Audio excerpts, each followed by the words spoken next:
할까요? 하늘에 계신 우리 아버지여, 이름이 거룩히 여김을 받으시오며 나라가 임하오시오며 뜻이 하늘에서 이루어진 것 같이 땅에서도 이루어지이다. 아멘. 자, 오늘 설교 주제는 하나님의 나라와 하나님의 뜻과 하나님의 부르심이에요.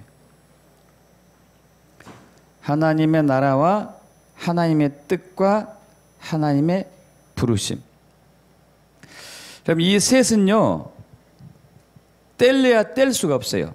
각자가 중요하면서도 하나하나가 다 중요하면서도 셋은 절대 떼어지지 않습니다. 마치 삼위일체 하나님, 성부 하나님, 성자 예수 그리스도, 성령 하나님이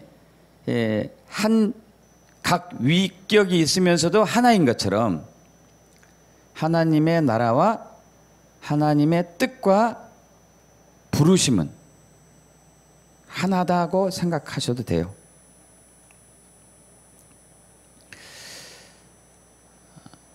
이것을 이렇게 우리가 여겼을 때, 그리고 이런 가치관을 가지고 신앙생활을 하게 되면은 열매 맺는 신앙생활을 할 수 있어요. 우리가 하나님께 영광을 돌리기를 원하는데 이 셋이 중요성을 깨닫고 이 셋이 긴밀하게 연결되어 있다는 것을 알고 신앙생활하게 되면은 하나님께 영광을 돌릴 수가 있습니다. 하나님의 이름을 높이는 신앙생활을 할 수가 있고 승리하는 신앙생활을 할 수 있어요. 사탄 마귀와 영적 전쟁에서 승리하게 돼요. 또 성령의 능력과 십자가의 능력과 말씀의 능력과 킹덤의 능력으로 돌파하는 신앙생활을 할 수 있습니다. 특히 이제 엔타임이 이미 시작되었는데 7년 대환란과 적그리스도의 3년 반의 폭정을 이길 수 있는 돌파를 하는 힘이 바로 하나님의 나라, 하나님의 뜻, 하나님의 부르심, 이 셋의 중요성과 이게 어우러져 있다는 것을 깨달았을 때 그렇게 할 수가 있습니다. 그래서 오늘 주제는 그 어느 때보다도 중요한 또 주제가 되겠습니다. 하나님의 나라와 하나님의 뜻, 앞으로 넘어갑니다. 자, 하나님 나라와 하나님의 뜻, 부르심은 아주 중요해요. 아주 중요하고. 자, 또 앞으로 넘어가서 그렇다면 하나님의 나라와 하나님의 뜻은 어떤 관계가 있는지를 알아보겠습니다. 하나님의 나라와 하나님의 나라 완대 의라고 적었네. 이거 고쳐야 되겠네요. 자, 마태복음 6장 10절에 나라가 임하옵시오며 뜻이 하늘에서 이루어진 것 같이 땅에서도 이루어지이다. 자, 여기서 이제 나라랑 킹덤을 얘기하죠. 킹덤. 우리가 알고 있는 이런 국가적인 개념이 아닙니다. 저기의 나라는 킹덤, 바실레이아, 통치가 임하옵시오며. 임하다는 단어는 이제 헬라어로 엘코마인데 to come, 오다, 나타나다, 존재하다, 일어나다, 이런 얘기예요. 킹덤이 오다, 통치가 임하다, 통치가 일어나다, 이런 얘기예요. 그런데 여기 너무 재밌는 게요, 이게 명령법이고 과거형으로 쓰였다는 것인데, 이게 무슨 얘기냐면은, 자, 하나님의 통치가 하나님 나라 하늘에서는 이미 이루어졌습니다. 믿으시죠? 하늘에서 하나님의 통치가 이루어지고 있어요. 그래서 하늘에서는 하나님의 또 주권 아래서 장로들, 먼저 간 이제 믿음의 선지자들, 믿음에 앞서간 사람들, 천군 천사들이 다 하나님의 통치 아래서 이렇게 움직여져 가고 있죠. 천국에 있는 많은 것들이, 모든 것들이 하나님의 통치에 의해서 움직이고 있죠. 근데 이 통치가 이 땅에도 임하는 것이요. 하나님의 통치가 이 땅에 임하는 것. 나라가 임하옵시며 이 뜻은 하나님의 통치가 하늘에서뿐만 아니고 이 땅에서 임하기를 원합니다. 이 뜻이에요. 믿습니까, 여러분? 왜냐하면은 현재 이 땅에서 통치자는 사탄이거든요. 사탄이에요. 요한복음 12장 31절, 14장 30절, 16장 11절에 이 세상의 임금을 사탄이라고 얘기해요. 예수님이. 또 고린도후서 4장 4절에 이 세대의 신을 사탄이라고 사도 바울이 얘기해요. 이 세상의 임금이란 얘기는 이 세상을 통치하고 있는 존재란 얘기거든요. 이 세상을 사탄이 지금은 이 땅을 사탄이 통치하고 있습니다. 그래서 우리가 아무리 오래 살려고 해도 죽어요. 왜? 사탄이 통치하니까. 하나님이 통치하지 않고. 우리가 아무리 건강하려고 해도 병들어요. 사탄이 통치하니까. 우리가 아무리 사이좋게 살려고 해도 싸워요. 사탄이 통치하니까. 우리가 아무리 행복하려고 해도, 복받은 삶을 살려고 해도 항상 저주가 따라다녀요. 사탄이 통치하기 때문에. 우리가 아무리 부자가 되려고 해도 가난을 면치 못해요. 사탄이 통치하기 때문에. 그래서 누가 통치하느냐에 따라서 그 나라의, 국가의, 개인의 삶의 운명이 바뀌게 되죠. 하나님 나라는 하나님이 통치하기 때문에 거기는 가난이 없고 질병이 없고 사망도 없고 죄도 없고 곡하는 것도 없고 애통하는 것도 없고. 믿습니까, 여러분? 하나님이 통치하기 때문에. 이 땅은 사탄이 통치하기 때문에 죽음과 질병과 저주와 가난과 싸움이 끊이지가 않는 것이죠.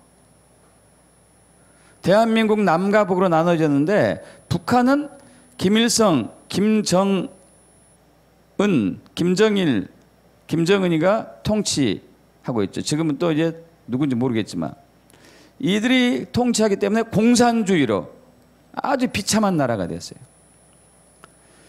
지금까지 북한이 가난에 계속 시달려왔지만은 평양만큼은 굶는 예가 없었대요. 근데 지금 평양도 굶고 있어요. 얼마나 극심한 가난에 시달리는지, 경제적인 어려움을 당하고 있는지. 그러나 남한은 이승만 대통령, 박정희 대통령이 민주주의로 통치하기 때문에 번영한 나라가 된 것이죠. 누가 통치하느냐, 이게 따라 다르죠. 그래서 하나님이 통치가 하늘에서뿐만 아니고 이 땅에서도 임하기를 원합니다. 할렐루야. 여러분, 이것이 이제 복음이에요. 복음. 복음이 뭐냐? 십자가 예수 믿고 구원받는 것. 이것은 부분적인 것이고 참 복음은 하나님의 통치가 하늘에서뿐만 아니고 이 땅에서도 임하기를 원합니다. 그래서 누가복음 4장 18절과 이사야 52장 7절을 보면 알 수가 있죠. 합독해 볼까요? 주의 성령이 내게 임하셨으니 이는 가난한 자에게 복음을 전하게 하시려고 내게 기름을 부으시고 나를 보내사 포로된 자에게 자유를, 눈먼 자에게 다시 보게 함을 전파하며 눌린 자를 자유롭게 하고 주의 은혜를 전파하게 하려 하심이라 하였더라. 좋은 소식을 전하며 평화를 공포하며 복된 좋은 소식을 가져오며 구원을 공포하며 시온을 향하여 이르기를 내 하나님이 통치하신다 하는 자의 산을 넘는 발이 어찌 그리 아름다운가. 여기서 이제 복음, 이 복음이죠. 복음. 주의 성령이 내게 임하셨으니 이는 가난한 자에게 복음. 가난한 자에게 복음. 포로된 자, 질병에 포로된 자에게 자유를, 눈먼 자, 저주받은 자에게 은혜를, 눌린 자, 정말 모든 삶에 있어서 어렵고 힘든 사람들이 회복되는 것은 하나님의 통치가 임했을 때거든요. 그래서 이사야 52장 7절에 좋은 소식을 가져오며 전하며 평화를 공포하며 복된 좋은 소식을 가져오며 구원을 공포하며 시온을 향하여 이르기를 내 하나님이 통치하신다 이거예요. 내 하나님이 통치하신다. 이게 복음이죠. 복음. 그래서 주님의 목적은 그거예요. 하늘에서처럼 이 땅도 주님이 통치하는 세상이 되는 것. 그래서 이 땅, 이 세상이 하나님 나라가 되는 것. 할렐루야. 이거 주님의 뜻이죠. 하나님이 통치하는 나라가 되는 것. 그래서 계시록 11장 15절에 이렇게 얘기하고 있죠. 보겠습니다. 합독해 볼까요? 일곱째 천사가 나팔을 불매 하늘에서 큰 음성들이 나서 이르되 세상 나라가 우리 주와 그의 그리스도의 나라가 되어 그가 세세토록 왕노릇 하시리로다 하니 할렐루야. 그 세상 나라 여기서 킹덤이 통치 사탄이 통치하는 이 땅이 우리 주와 그의 그리스도의 나라가 되어 예수님이 통치하는 나라가 되어서 그리스도의 통치가 되는 나라가 되어서 그가 예수님이 영원 무궁토록 왕노릇 하시리로다. 그렇게 되었을 때 이 땅은 다시는 저주가 없고 사망도 없고 가난도 없고 질병도 없고 싸움도 없고 그렇게 되는 것이죠. 그렇게 됐을 때 이제 하늘과 땅이 통일이 된다고 그럽니다. 통합이 된다는 얘기예요. 더 이상 분리가 되지 아니하고 에베소 1장 10절과 4장 6절에 하늘에 있는 것이나 땅에 있는 것이나 다 그리스도 안에서 통일되게 하려 하심이라. 하나님도 한 분이시니 곧 만유의 아버지시라. 만유 위에 계시고 만유를 통일하시고 만유 가운데 계시도다. 하늘과 땅이 통일되는 거예요. 하늘과 땅이 통일된다는 것은 하늘도 하나님이 통치하시고 땅도 하나님이 통치하시는 것이죠. 이게 통일이죠. 그래서 예수님이 재림하는 목적은 바로 그거예요. 재림 목적은 통일이에요. 하늘은 이미 예수님이 통치하고 계시지만은 하나님 보좌 우편에서 통치하고 계시지만 이 땅은 아니거든요. 사탄이 통치하고 있기 때문에 내가 와서 이 땅을 접수해서 내가 다스릴 것이다. 이 땅을, 이 세상을, 나라를 하나님의 나라를 만들 것이다. 하나님이 통치하는 곳으로 만들 것이다 하는 것이 재림의 목적이에요. 그리고 이것이 하나님의 뜻이에요. 하나님의 뜻. 자, 앞으로 넘어갑니다. 다시 한번 마태복음 6장 10절 나라가 임하시오며 뜻이 하늘에서 이루어진 것 같이 땅에서도 이루어지이다. 나라가 임하시면 지금까지 얘기했습니다. 하나님 나라가 하늘에만 있는데 이 땅에도 임하기를 원한 거. 하나님의 통치가 하늘에만 있는데 이 땅에도 통치가 이루어지는 거. 사탄의 통치가 더 이상 없어지고. 근데 뜻이 하늘에서 하나님의 뜻이 하늘에서 이루어진 것 같이 땅에서 이루어지이다. 하나님의 뜻은 하늘에서 이루어졌어요. 그게 뜻이 뭐예요? 하나님이 통치하는 것. 이 땅에서도 이루어지길 원합니다. 하나님의 뜻은 이 땅도 하나님이 통치하기를 원해요. 예수님이 통치하기를 원해요. 이게 하나님의 뜻이에요. 근데 우리가 이제까지 하나님의 뜻에 대해서 잘못 부분적으로 알든지 오해했던 부분이 많아요. 저 역시 그랬거든요. 하나님의 뜻대로 살아야 되지, 하나님의 뜻대로 살아야 돼 하면서도 사실 그러지 않은 적이 많았었죠. 하나님 뜻과 관계없이 신앙생활 하는 기독교인들이 너무 많아요. 그래서 예수님께서 마태복음 7장 21절 이하에 이렇게 얘기하고 있죠. 한 번 보겠습니다. 23절까지 합독해 볼까요? 나더러 주여 주여 하는 자마다 다 천국에 들어갈 것이 아니요 다만 하늘에 계신 내 아버지 뜻대로 행한 자라 들어가리라. 그날에 많은 사람이 나더러 이르되 주여 주여 우리가 주의 이름으로 선지한 노릇하며 주의 이름으로 귀신을 쫓아내며 주의 이름으로 많은 권능을 행하지 아니하였나까 하리니 그때에 내가 그들에게 밝게 말하되 내가 너희를 도무지 알지 못하니 불법을 행하는 자들아 내게서 떠나가라 하리라. 여러분 주여 주여 이거 많이 들어봤어요. 주의 이름을 부른 자는 구원을 받으리로다. 그런데 왜 여기서는 상 받는 얘기를 하고 있어요? 주여 주여 해도 다 천국에 못 들어온다 이거죠. 앞으로 넘어갑니다. 요엘서 2장 32절, 사도행전 2장 21절, 로마서 10장 9절이 이제 이는 이렇게 얘기하고 있어요. 합독해 봅니다. 누구든지 여호와 이름을 부른 자는 구원을 얻으리니 누구든지 주의 이름을 부른 자는 구원을 받으리라. 내가 만일 내 입으로 이 예수를 주로 시인하며 또 하나님께서 그를 죽은 자 가운데 살리신 것을 내 마음에 믿으면 구원을 받으리라. 사람의 마음으로 믿어 의에 이르고 입으로 시인하여 구원에 이르느니라. 여기 분명히 주의 이름을 부르는 자는 구원을 받는다고 그랬어요. 누구든지 마음으로 예수를 주로 시인하는 자는 구원을 받는다고 그랬어요. 그런 사람들이 예수를 주님 주님 하겠죠. 그죠? 근데 마태복음에서는 난 너희 모르겠다 그랬어요. 뭐 어떤 것이 있었을까요? 분명히 성경 이쪽에서는 이렇게 얘기하고 또 다른 쪽에서는 다르게 얘기하고 있어요. 무엇이 문제일까요? 무엇이? 주여 주여 했는데 왜 천국에 못 들어갔죠? 주의 이름으로 귀신을 쫓아내고 병든 자를 치유하고 그리고 선지자 노릇까지 했는데 왜 천국에 못 들어갔을까요? 교회에서 엄청나게 봉사도 하고 11조도 열심히 했고 주일 성수 꼭 빠지지 않고 참여했는데도 불구하고 왜 천국에 못 들어갔을까요?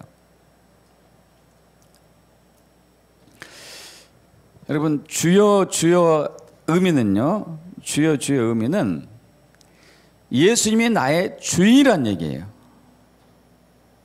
예수님이 나의 통치자란 얘기예요. 예수님이 나의 주권자란 얘기예요. 주권자. 많은 사람들이 주여 주여 주 예수여 주 예수여 함에도 불구하고 예수님이 주인이지 않는 그리스도인들이 이 시대에 너무 많아요. 내 뜻대로 내 마음대로 내 생각대로 사는 사람들이 너무 많다고요.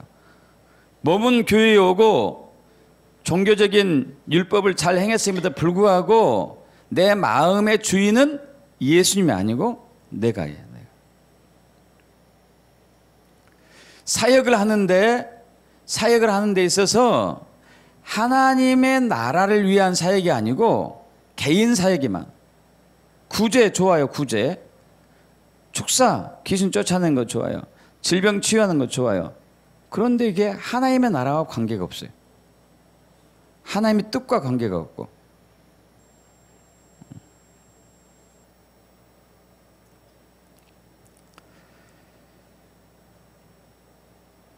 수많은 목회자들도 마찬가지예요.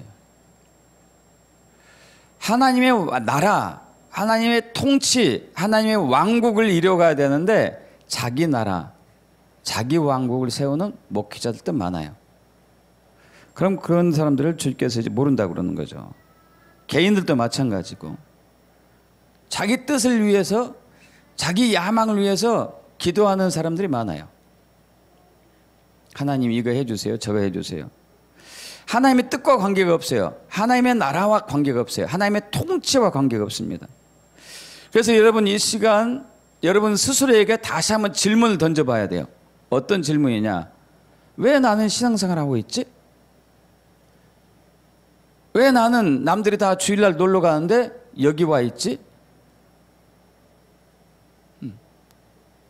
왜 나는 예수 믿고 있지? 예수 믿는 목적이 뭐죠? 신앙생활의 목적이 뭐죠? 그 예수님 목적과 신앙생활의 목적이 주님 나라, 주님의 뜻이 아니다면은 이건 잘못된 신앙생활.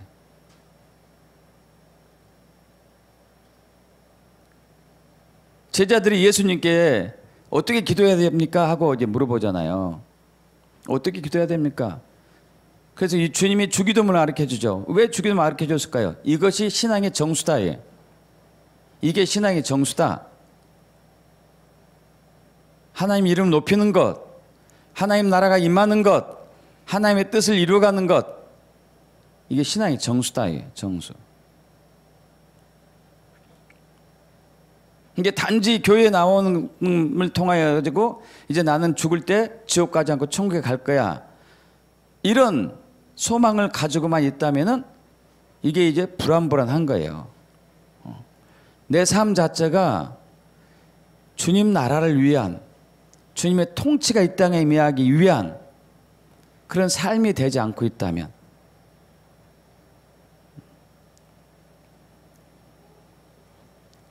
그래서 여러분 예를 들면 이거죠. 여기가 관악구예요. 관악구입니다. 관악구에 주님 나라가 임해야 돼요. 주님 나라가 임해야 됩니다. 주님의 나라가 임하기 위해서 내가 무엇을 할 거지? 뭘 해야 되지? 관악구를 주님이 통치해야 돼요. 할렐루야. 주님이 다스렸을 때 관악구가 회복이 돼요. 여러분 관악구가 지금 서울시에서 코로나 확진 환자가 제일 많다는 거 아시죠? 제일 많아요. 지금 어제 날짜까지 서울시 이 코로나 확진자가 1350 몇 명이더라고. 25개 구에 1350 몇 명이 확진자예요. 그러면 한 구에서 60명 정도가 확진자가 평균으로 돼요. 관악구가 130명이 넘었어요. 2배가 훨씬 넘어.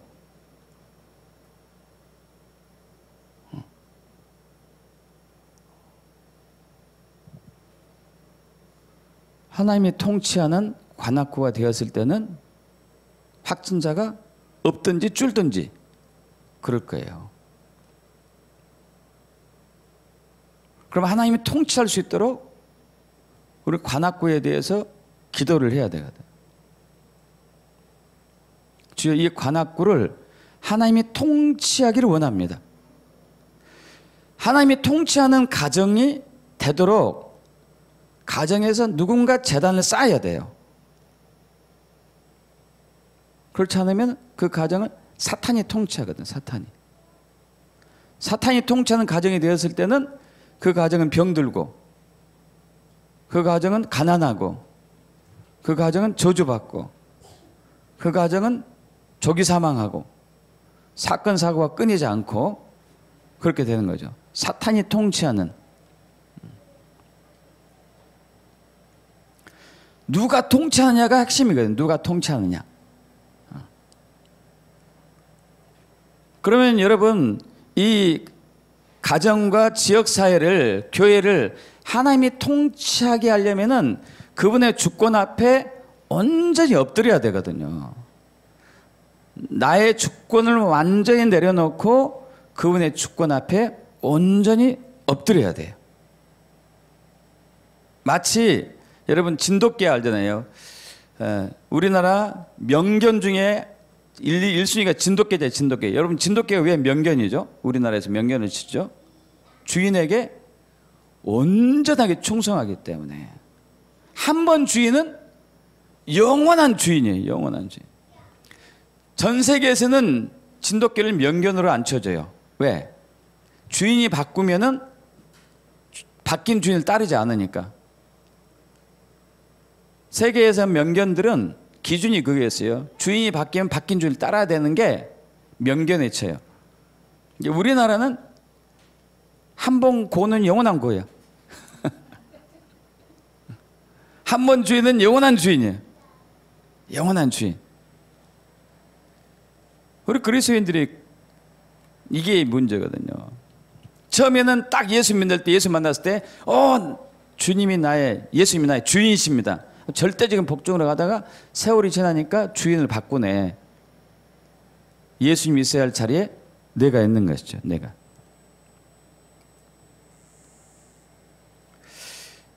그래서 사도 바울이 고린도서 13장 5절에 이렇게 얘기하고 있습니다. 합독해 보겠습니다. 13장 5절 합독할까요? 너희는 믿음 안에 있는가? 너희 자신을 시험하고 너희 자신을 확증하라.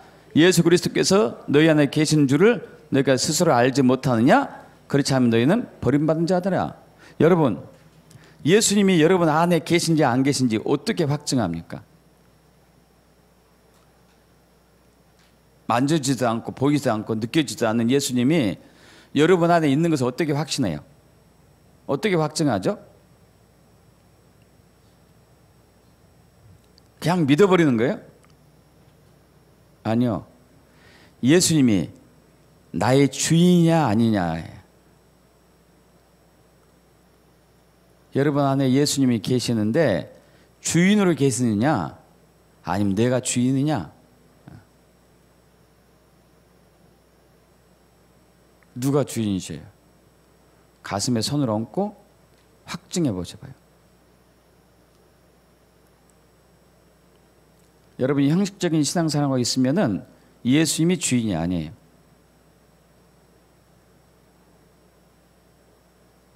예수님이 주인 된 삶은 그분의 주권 앞에 온전히 엎드려야 돼요.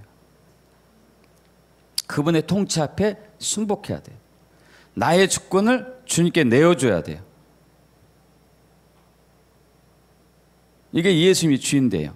그랬을 때 요한복음 14장 12절이 성취된다니까요. 합독해 볼까요? 내가 진실로 진실로 너에게 이르노니 나를 믿는 자는 내가 하는 일을 그도 할 것이요 또한 그보다 큰 일도 하리라. 나를 믿는 자, 믿는 자는 어떤 의미죠? 예수님이 나의 주인입니다 하고 영접한 사람은 나와 같은 일을 할 것이고 나보다 더 큰 일을 할 것이다. 이게 무슨 얘기예요? 왜 이렇게 될 수가 있죠? 더 이상 이제 내 안에 사는 것은 내가 아니고 예수님이기 때문에, 내 안에 예수님이 계시기 때문에, 예수님이 주인이기 때문에 예수님이 하신 일을 똑같이 할 뿐만 아니라 더 큰 일을 할 수 있다는 얘기예요. 이게 지금 요즘 기독교인들이 그런 그리스도인이 몇이나 됩니까? 기적과 이사와 능력과 표적과 놀라운 일들을 나타내는 그리스도인들이 몇 명이나 돼요? 몇 사람이나 돼요? 그것은 나하고 관계가 없어. 그것은 내가 받지 않았어. 그것은 내 과가 아니야. 그것은 내 분야가 아니야.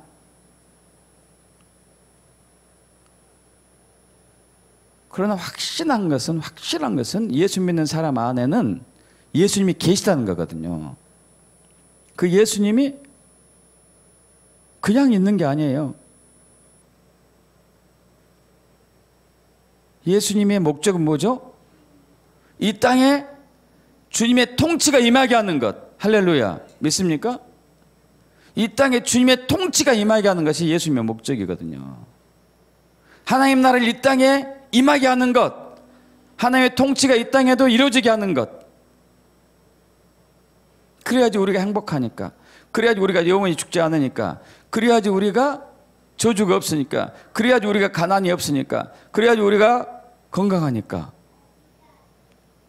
예수님이 통치하는 것, 나를 통치하는 것, 우리 사업장을 통치하게 하는 것, 우리 가정을 통치하게 하는 것, 우리 지역사회를 통치하게 하는 것, 대한민국을 통치하게 하는 것. 이게 주님의 뜻이거든요. 그러면 누군가가 엎드려야 되거든요. 누가 엎드려야 돼요? 예수 믿는 사람이. 예수 믿는 사람이. 근데 예수 믿는다면서 그분의 주권 앞에 엎드리지 않으면은 그 사람이 아무리 11조 많이 하고 금식 많이 하고 기적을 행했어도 난 너 모르겠다. 내가 너를 다스린 적이 있었니? 내가 너를 통치한 적이 있었니? 내가 너의 주인이 된 적이 있었니? 네가 너의 주인은 너였고 항상 너를 위해서 살아왔는데 어떻게 내가 너를 알겠냐?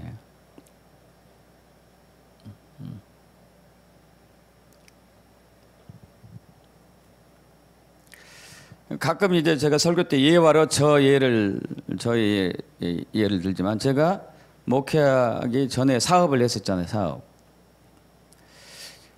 예수 믿고 나서 얼마 안 돼가지고 아마 1980년대 말이나 90년대부터 저희 사업장에 매주 월요일 날 아침 일찍이 직원들과 저와 담임 목사님 모시고 예배를 했어요. 예배. 왜 예배를 했을까요? 주님, 이 사업장의 주인은 예수님이십니다. 예수님이 이 사업장을 다스리시옵소서. 예수님께서 주관하시옵소서. 이 사업장을 주님께 올려드립니다. 여러분 그렇게 하고 난 이후에 전과 엄청난 차이가 있었어요. 몇 가지 차이가 있었는데 그 중에 하나는 약물 부작용이 없어지는 거예요. 저는 특이하게도 약물 부작용을 많이 경험했던 약사 중에 한 사람이거든요. 남들이 평생 경험도 안 했던 것을 저는 2달이 멀다고 경험했으니까 2달. 근데 주님이 통치하면서 부작용이 없어지는 거예요. 할렐루야. 주님이 통치하니까. 재정이 얼마나 많이 들어오는지, 환자가 얼마나 많이 들어오는지. 그래서 저희 약국에 소문났어요. 마약 쓴다고, 마약. 얼마나 잘 듣는지, 약이. 누가 마약을 쓰겠는, 마약값이 더 비싼데 누가 마약 쓰겠어요? 그 어리석지, 그게.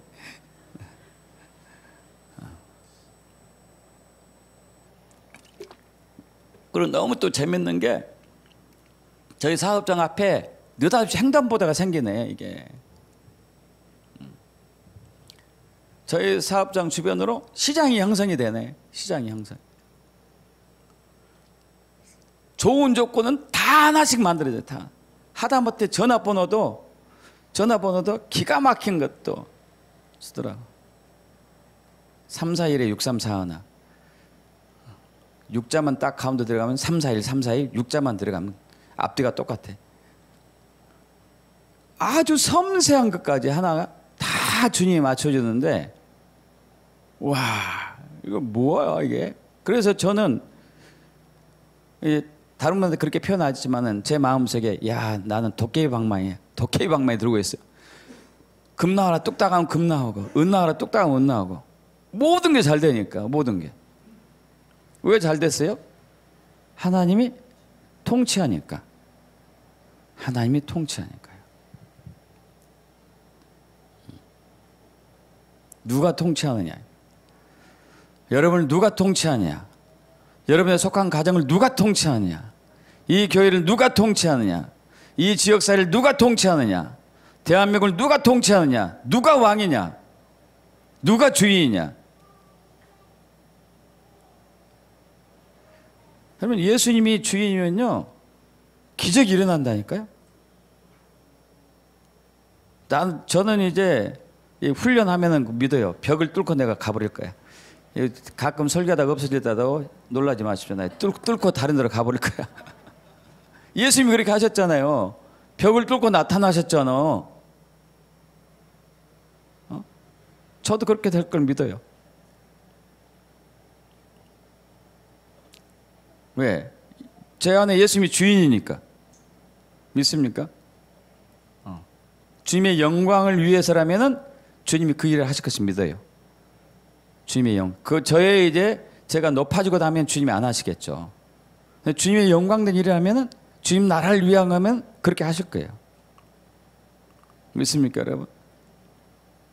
그래서 여러분의 신앙이 주님의 나라, 주님의 통치와 주님의 뜻과 관계없으면은 비상이 걸린 거야. 아, 이건 나 신앙생활 허다고 잘못하고 있다. 돌이켜야 되겠구나. 회개하셔야 돼, 회개. 그래서 여러분, 하나님의 나라와 하나님의 뜻은 절대 뗄 수가 없어요. 하나님의 통치가 하나님의 뜻이에요. 믿습니까? 또 부르심과 하나님의 뜻은 동전의 양면입니다. 디모데후서 1장 9절 합독해 볼게요. 하나님이 우리를 구원하사 거룩하신 소명을 부르심은 우리의 행위대로 하심이 아니요 오직 자기의 뜻과 영원 전부터 그래서 예수 안에서 우리에게 주신 은혜대로 하심이라. 부르심에 대해서 나왔어요. 부르심, 소명, 부르심 똑같은 얘기예요. 콜링, 데스티니, 소명, 부르심, 정체성 다 똑같아요. 근데 이 부르심이 특징이 있어요. 이 부르심의 특징은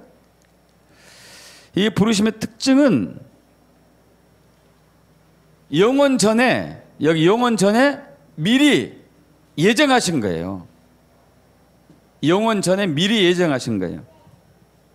우리가 신앙생활 하다 보니까 저 한성준 보니까 아 이런 일을 잘하네. 그래서 내가 이렇게 써야 되지. 그래서 내가 부른다. 이런 일을 위해서 헌신해 주렴. 이렇게 한 게 아니라니까요. 미리 제가 태어나기도 전에 미리 정해졌어요. 미리. 부르심의 특징 앞으로 넘어갑니다. 영혼제는 미리 계획하신 것. 디모데후서 1장 9절은 방금 읽었고 예레미야 1장 5절과 시편 139편 16절 골로새 1장 1절 합독해 볼까요? 내가 너를 모태에 짓기 전에 너를 알았고 내가 배에서 나오기 전에 너를 성별하였고 너를 여러 나라의 선지자로 세웠노라. 내 형제이 이루어지기 전에 주의 눈이 보셨으며 나를 위하여 정한 날이 하루도 되기 전에 주의 책에 다 기록이 되었나이다. 하나님의 뜻으로 말미암아 그리스도 예수의 사도된 바울과 형제 디모데는 분명히 예레미야 선지자도 엄마 뱃속에 있기도 전에 주님께서 선지자로 이미 책정했어요. 영원 전에. 믿습니까 여러분? 영원 전에. 다윗 시편 139편인 다윗도 마찬가지예요.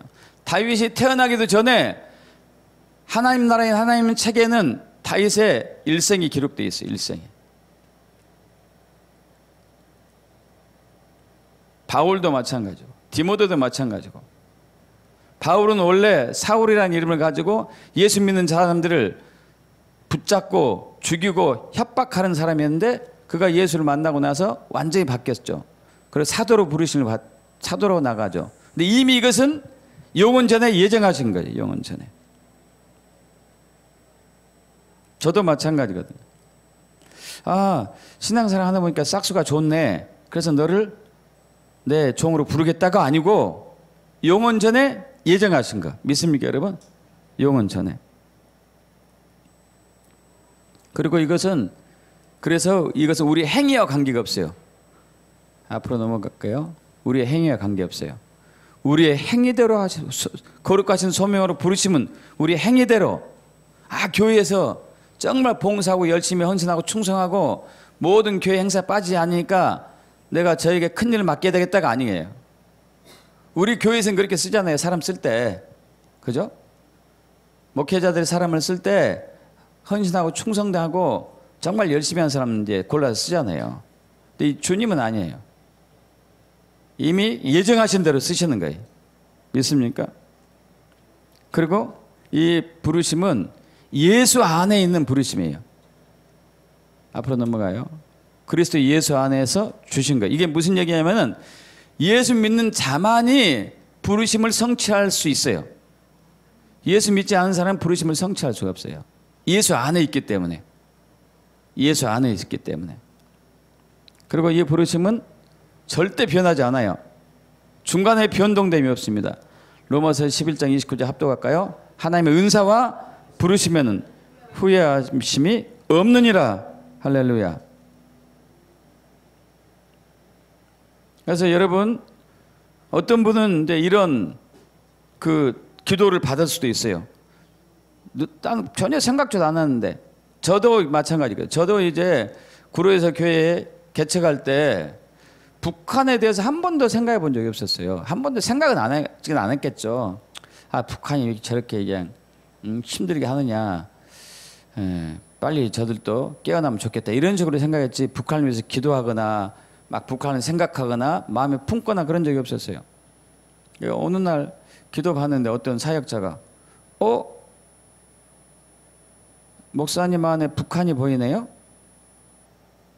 북한을 향한 하나님의 계획이 목사님 속에 있습니다. 이러는 거예요. 이러는 거. 그래서 그래? 내가 알지 못하는 부분이네. 그때부터 북한에 대해서 관심 있게 보게 되고 또 기도하기 시작했죠. 그러다 보니까 시간이 지나니까 제 주변에 탈북자들이 많이 붙게 돼요. 탈북자들이 붙어가지고 같이 이제 북한을 섬기는 일을 하게 됐어요. 주님의 뜻이었으니까. 할렐루야. 제가 그 기도 사역을 받지 않았다면 지금도 북한에 대해서는 미적지근하게 생각했을 것 같아요. 그러나 아니거든요.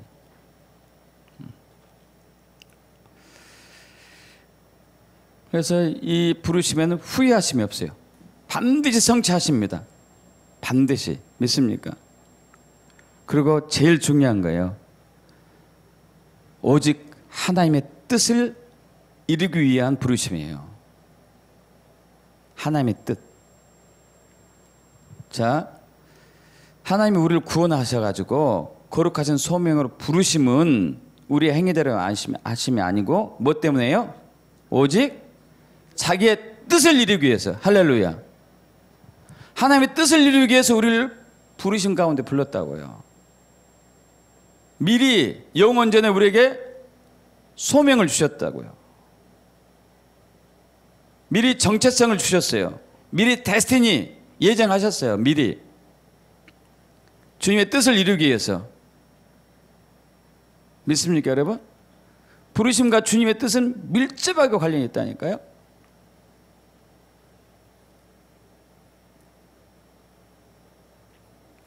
그래서 여러분 부르심을 알기 위해서 기도해야 돼. 기도. 그래서 우리 교회에서 만날 때마다 선포한 것 중에 하나가 에베소 1장 17절부터 23절까지나요. 에베소 1장 17절에 18절 뭐라고 그랬죠? 18절 빨리 넘어가요. 앞으로 합독해봐요. 너희 마음의 눈을 밝히사 그의 부르심의 소망이 무엇이며 성도 안에서 그 계획의 영광의 풍성이 무엇이며 주여 마음의 눈을 밝혀서 저의 부르심의 소명이 무엇인지 알게 해주시옵소서. 기도하셔야 돼. 기도. 저희 영적인 눈을 밝혀주시옵소서. 저희 육의 눈으로 세상을 보지 않게 하시고 영의 눈으로 세상을 보게 하셔가지고 성경을 보게 하셔가지고 십자가를 보게 하시고 비밀의 경륜을 알게 하셔가지고 저의 부르심이 뭔지 알게 해주세요.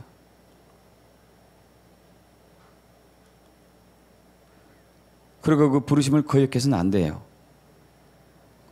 고린도전서 7장 20절 각 사람은 부르심을 받은 그 부르심 그대로 지내라. 그 부르심 그대로 지내라. 여러분 위가 소화하는 역할을 담당하고 있는데 어느 날 위가 기분이 틀어져 가지고 난 호흡하는 역할을 할래 하면 어떻게 돼요 이게? 간이 해독하는 역할을 하고 있는데 어느 날 기분이 좀 나빠가지고 나 해독 않고 난 피 돌리는 일을 할 거야. 그럼 어떻게 되는 거예요? 그 부르심 그대로 가야 돼요. 그대로. 부르심을 잃으면은 실족하게 된다니. 베드로서 1장 10절 그러면 형제들아 더 힘써 너희 부르심과 택하심을 굳게 하라. 너희가 이것을 행한 적 언제든지 실족하지 아니하리라. 부르심대로 살지 않으면 어떻게 된다고요? 실족한다. 실족한다. 교회에서 아무리 봉사하고 헌신하고 충성하고 성경을 아무리 많이 알더라도 너는 실족할 거야. 부르심 가운데 있지 않으면은.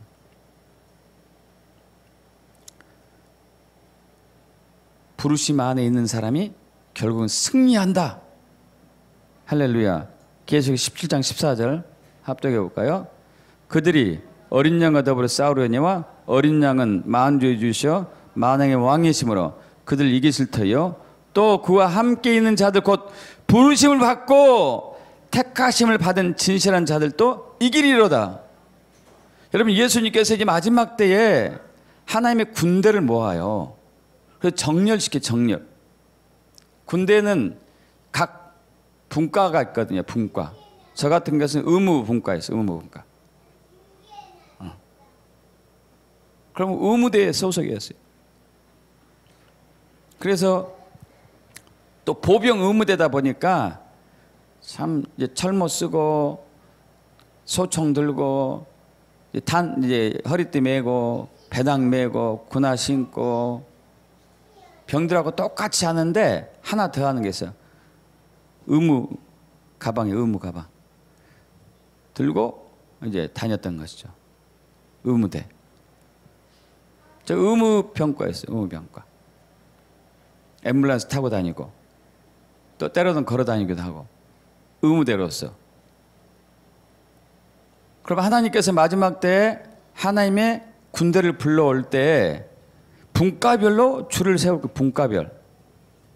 그래서 공군 이쪽 줄, 해군 이쪽 줄, 육군 이쪽 줄, 또 해병대 저쪽 줄, 그리고 육군에서도 수색대, 보병, 탱크병, 포병, 각 분과가 있다니까요. 각 분과. 여러분, 하나님께서 군대 소집할 때 어디 분과에 써야 돼요? 사도, 선지자, 복음 전환자, 목사, 교사, 중보기 기도자, 구제하는 자, 가르치는 자, 다스리는 자, 어디 분과에서 해요? 어디? 개념 없이 그냥 교회 다니고 있습니다. 그러면은 위험한 거라니까요. 군대에 정렬되지 못한 사람은 위험해요. 왜 위험할까요? 그 이스라엘 백성들이 가나안 땅에서, 아니 애굽 땅에서 430년 종살이하고 나서 가나안 땅으로 들어갈 때 군대로 정렬돼서 들어간 거 아시잖아요. 그래서 이제 제일 앞서고 유다 지파가 서고 이사갈, 스불론 이런 식으로 이제 쫙쫙 서죠. 12지파가 완전히 정렬되어서 행진했다니까요.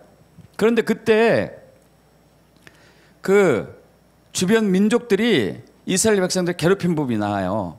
괴롭힌 부분이 나오는데 뒤에 처진 사람들을 그들이 괴롭혔어요. 뒤에 처진 사람들. 어떤 사람이 뒤에 처졌을 것 같아요? 정렬돼 가지고 못 따라간 사람들, 내 분과가 어딘지 모르는 사람들.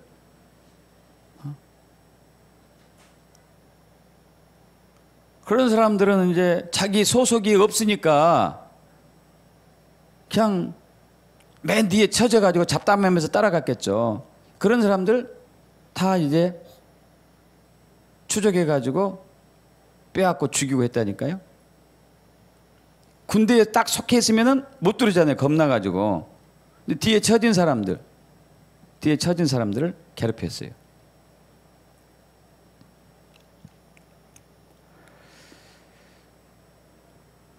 여러분, 부르심과 하나님의 뜻은 뗄래야 뗄 수가 없어요. 하나님의 뜻을 이루기 위해서 이미 영원 전에 우리에게 각자의 부르심을 줬어요. 믿습니까, 여러분? 하나님의 뜻을 이루기 위해서. 그래서 여러분이 부르심 모른다면은 나 큰일 났다. 주님, 이 부르심이 뭡니까? 하고 결사적으로 기도하셔야 돼요.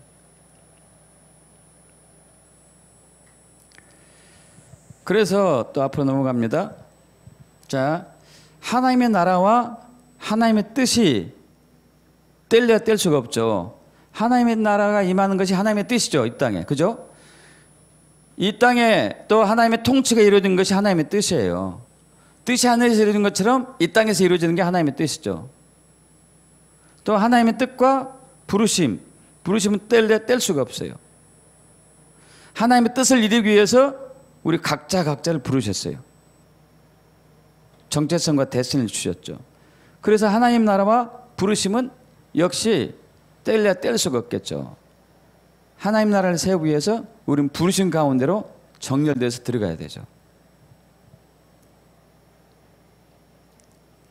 결국 부르심은 이 땅에 하나님 나라가 임하기 위해서, 이 땅에 하나님의 통치가 임하기 위해서 우리가 그 위치로 정렬돼야 한다는 것을 얘기하고 있어요. 어떤 사람 사도로, 어떤 사람 선지자, 어떤 사람 복음자, 어떤 사람 교사, 어떤 사람 목사, 어떤 사람 복음 중보 기도자, 어떤 사람 구제하는 자, 이 각자 위치가 있어요. 각자 위치가. 이렇게 했을 때 주님께서 그런 사람에게 능력을 주셔요. 능력. 앞으로 넘어갑니다. 자, 에베소 1장 18절 19절 합독해 볼까요? 너희 마음의 눈을 밝히사 그의 부르심의 소망이 무엇이며 성도 안에서 그 기업의 영광의 풍성이 무엇이며 그의 힘의 유력으로 역사하심을 따라 믿는 우리에게 베푸신 능력이 지극히 크심이 어떠한 것을 너희로 알게 하실 구하노라. 이게 무슨 얘기예요? 우리의 부르심을 이루기 위해서 능력이 있어야 된다. 능력이. 할렐루야. 능력이 있어야 돼. 능력이. 하나님의 나라가 이 땅에 임하기 위해서 이 땅에 어둠의 세력의 권세를 물리치고 귀신을 다 돌파하고 쫓아내는 권세가 있어야 돼요. 권세가. 할렐루야. 믿습니까? 가정을 저주하고 질병을 계속 일으키고 자살하게 하고 조기 사망하게 하는 그 어둠의 세력을 물리쳐서 그 땅에 하나님의 통치가 임하려면 누군가 이걸 물리쳐야 되잖아요. 권세가 있어요. 권세. 지금 우리가 마태복음 6장의 주기도문을 가지고 얘기하고 있는데 누가복음 11장 1절에서 4절까지도 하나님이 예수님이 제자에게 주기도문을 가르쳤어요. 그러고 난 이후에 5절에 이렇게 얘기해요. 5절에 앞으로 넘어갑니다. 간청기도 여러분 잘 아시는 부분이에요. 누가복음 15장 5절에서 우리 8절 합독해 볼까요?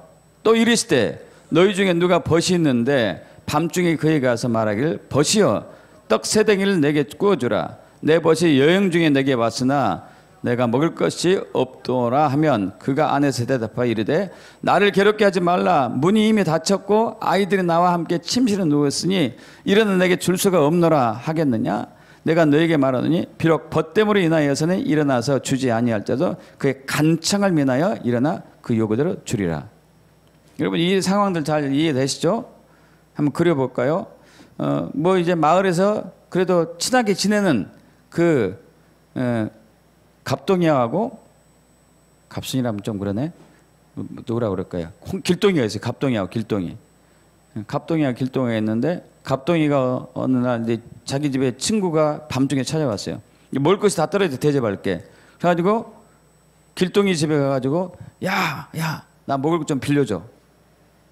급하게 손님이 왔다. 근데 이미 잠들었어요. 야, 잠들어. 피곤해. 안 해. 이렇게 했는데 계속 두드리니까 친한 것 때문보다도 두드리니까 귀찮아가지고 그래 알았어 하고 이제 주고 말았다는 얘기잖아요. 이게 무슨 얘기죠? 주님께 기도할 때 간청하라. 간청 기도를 우리가 알고 있잖아요. 자, 근데 여기 큰 비밀이 있는데 그러면서 이렇게 얘기해요. 잘 아시다시피 또 앞으로 넘어갑니다.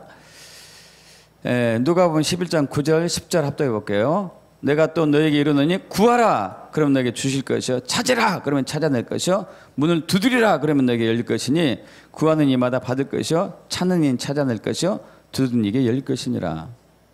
간청 기도를 하게 하고 난 그것을 가르치고 난 이후에 구하라 찾으라 두드리라 그러면 얻을 것이다. 구하는 것은 반드시 이루어진다 이 얘기했어요. 자, 그런데 여기서 이제 우리가 하나 짚고 넘어갈 거 있어요. 우리 교인들이 대부분 무엇을 구하죠? 구하는 내용이 육적인 거, 영적인 거. 하나님 나라 거, 세상 나라 거. 세상 나라 것이든지 육적인 것을 많이 구해요. 솔직히 그러잖아요. 그런데 놀라운 게 있었어요. 앞으로 넘어갑니다. 자, 누가복음 11장 9절에서 10절까지는 방금 우리가 읽었던 부분이고 구하라 그러면 이제 주실 것이요 찾아라 그러면 찾아낼 것이요 문을 두드리라 너에게 열릴 것이다. 한데 11절부터 13절은 이상한 얘기를 한 거예요. 합독해 봅니다. 너희 중에 아버지 된 자로서 누가 아들이 생선을 달라 하는데 생선 대신에 뱀을 주며 알을 달라 하는데 정갈을 주겠느냐. 너희가 악할지라도 좋은 것을 자식에게 줄 줄 알거든 하물며 너희 하늘 아버지께서 구하는 자에게 성령 주시지 않겠느냐 하시니라. 할렐루야. 여러분 우리는 분명히 주여 지금 당장 제가 100만 원이 필요합니다. 100만 원 주시옵소서 막 기도했는데 성령을 주셨어요. 이건 뭐예요 이게?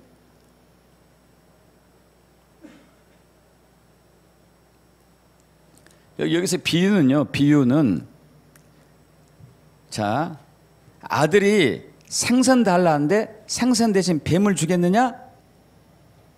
우리 아들이야. 우리가 아들 아버지가 뱀을 주지 않는다는 얘기죠. 생선 주라고 했는데 뱀 줄 사람이 없다.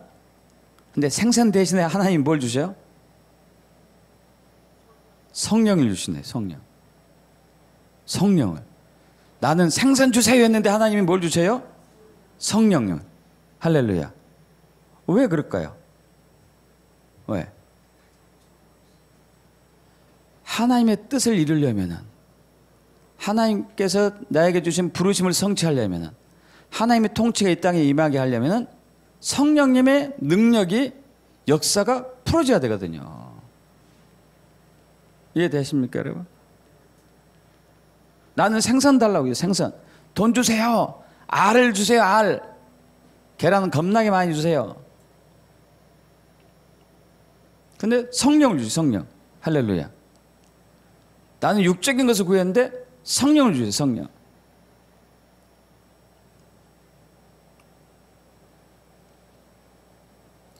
그런데 나는 알이 급한데요. 생선이 급한데요. 그때 주님이 또 이렇게 말씀하시죠. 앞으로 넘어갑니다. 마태복음 6장 33절, 누가복음 12장 31절 합독합니다. 그런즉 너희는 먼저 그의 나라와 그의 의를 구하라. 그럼 이 모든 것을 너희에게 더하시리라. 다만 너희는 그의 나라를 구하라. 그러면 이런 것들이 너희에게 더하시리라. 주님의 나라를 구하면 너희가 필요한 것은 그냥 보너스로, 너희가 원한 것보다 더 많이 따라오는 것이니, 주님의 통치가 이 땅에 임하기를 원하고, 주님의 뜻이 하늘에서 이루어진 것이 이 땅에서 이루어지기를 원하고, 너희의 부르심으로 살기를 원하면은 내가 성령을 주실 것이고, 그걸 통해서 너희는 그 일을 할 수 있을 것이고, 그걸 보너스로. 육적인 것은 그냥, 이건 보너스로. 믿습니까, 여러분? 이건 보너스로. 그리고 너희가 구하는 것보다 더 많이, 생선을 10마리 구했는데 내가 1000마리 줄게. 믿습니까, 여러분? 그래서 오늘 여러분 결단하셔야 돼요. 내가 뭘 때문에 신앙생활 하지? 뭐 때문에 교회에 오지? 뭐 때문에 예수 믿지? 그냥 단순히 천국 가려고 오면 안 돼요. 주님의 통치가 이 땅에 임하도록, 내 가정에 주님의 통치가 임하도록, 교회에 주님의 통치가 임하도록, 지역사회에 주님의 통치가 임하도록, 대한민국 주님의 통치가 임하도록. 그것이 주님의 뜻이에요. 주님의 뜻. 땅에서도 주님의 통치하고 이 땅에서 주님의 통치하고, 그래서 하늘과 땅이 통일되어서 온 우주 만물이 보이는 것인지 보이지 않는 것인지 모두가 하나님의 통치하는 하나님의 나라가 되는 것. 할렐루야. 이걸 위해서 우리가 부르심이 있다니까, 부르심. 이 부르심을 성취하기 위해서는 너는 육군, 너는 공군, 너는 해군, 너는 해병대, 너는 포병, 너는 탱크병, 너는 보병, 각자 부르심이 있다고요. 거기에 서서 그 부르심을 성령의 능력으로 감당해 나가는 것이죠. 이때 주님의 나라가 그 가정에 임해요. 지역사회에 임하고 국가에 임하고, 그러면 이 나라가 뒤집어지거든요. 대표적인 나라가 우간다가 있죠. 우간다가 완전히 뒤집어졌습니다. 주님이 통치한 나라가 되니까 에이즈가 30% 이상 된 에이즈 환자들이 급격하게 줄어가지고 갑자기 3% 이하로 떨어지는 거예요. 이건 있을 수도 없는 거예요. 약도 없고 약도 쓸 수도 없고 있을 수도 없죠. 경제가 회복이 되고 치안이 안정이 되고 테러가 없어지고, 그리고 예수 믿는 사람이 90% 이상 예수 믿고. 놀랍지 않습니까, 여러분? 주님이 통치하기 때문에. 할렐루야. 주님이 통치하기 때문에. 그래서 우리는 매일 제단에 나가서 제단 앞에서 엎드려서 주님, 저를 다스려 주시옵소서, 제 가정을 다스려 주시옵소서, 제 교회를 다스려 주시옵소서, 제가 살고 있는 지역을 다스려 주시옵소서. 지역사의 주인은 예수님이시고 대한민국 왕은 예수님이십니다. 저는 그분의 당신의 통치를 받기를 원합니다. 대한민국의 모든 땅들은 주께 돌아와 복종할지어다. 하늘들도 복종하고 바다도 복종할지어다. 그분의 통치 앞에 엎드릴지어다. 누군가가 이 기도를 해야 돼. 누군가. 예수 믿는 사람이, 예수가 주인 된 사람은 이거 기도를 하게 돼 있어요. 그래서 하나님의 통치 풀어내야 되고 주님의 뜻을 이루는 것이고, 이게 우리가 부르심 가운데 사는 것이고, 그래서 하나님의 나라와 하나님의 뜻과 부르심은 절대 뗄 수가 없어요. 그럼 동시에 움직여져요. 동시에. 이제까지 이거에 대해서 잘 모르고 살아왔다면, 또 관심이 없었다면 오늘부터는 아니에요. 이게 우리 신앙생활의 목적이어야 돼요. 이때 주님께서 정말 우리 개인의 삶과 가정과 교회와 민족을 주님의 나라로, 통치로 역사하기 시작합니다. 그렇게 축복합니다. 아멘.